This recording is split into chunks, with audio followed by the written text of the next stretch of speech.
Sasa baada ya kujua katika Biblia tuna siku mbili ambazo ni za Bwana.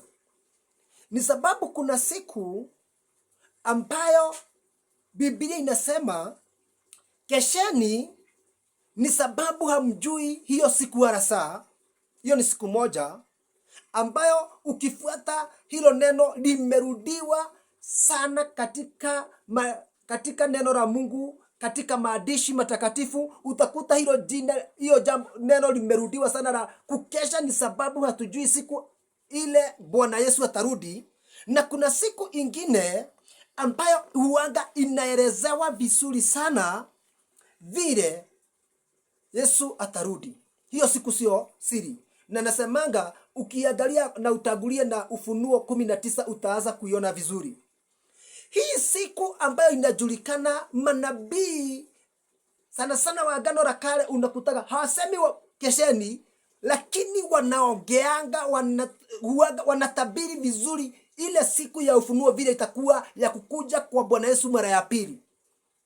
Wanasemanga katika neno la Mungu, nabii Joel anasema, Isaia anasema, Yesu mwenyewe katika Mathayo 24 anasema kabla ya hiyo siku ya Bwana iliyokuu na ya kutisha, kabla ifike, jua na mwezi zitatiwa giza. Ukisoma kitabu cha Yoeli utakuta hilo neno. Isaia anairudia ile siku ambayo ni ya kutisha. Amos, ukisoma katika kitabu cha Amos 5:18 anasemaga hiyo siku ya Bwana ni siku ya giza na haina mwangaza, ni siku ya giza kuu.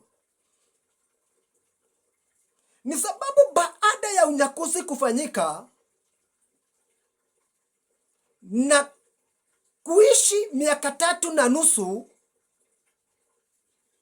tena ufalme wa mnyama ndiye utaingia, ukiwa sasa na mambo hiyo ya kutisha.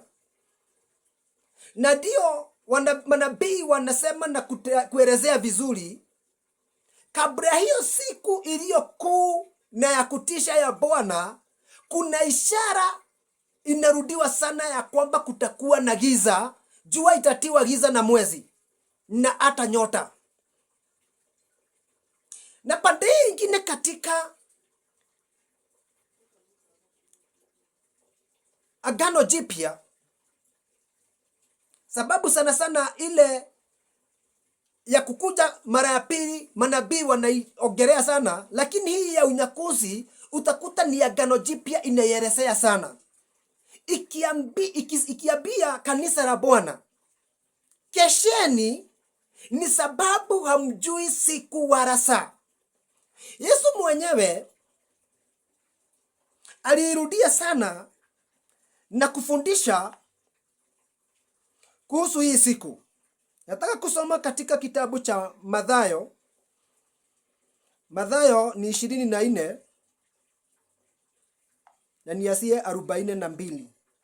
Anasema nini? Anasema, kesheni basi, kwa maana hamjui ni siku ipi atakayokuja Bwana wenu.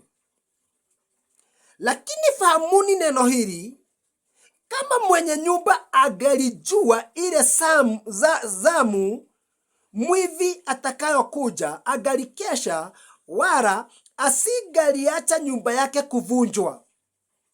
Kwa sababu hiyo, ninyi nanyi jiwekeni tayari, kwa kuwa katika saa msiyodhani Mwana wa Adamu yuaja.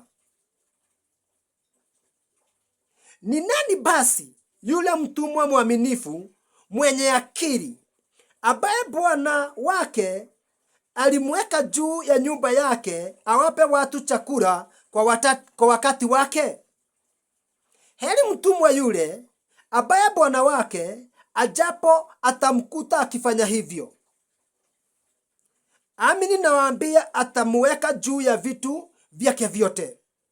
Lakini mtumwa yule mbaya akisema moyoni mwake, bwana wangu anakawia, akaanza kuwapiga wajoli wake na kula na kunywa pamoja na walevi, bwana wake mtumwa huyo atakuja siku asiyodhani na saa asiyojua.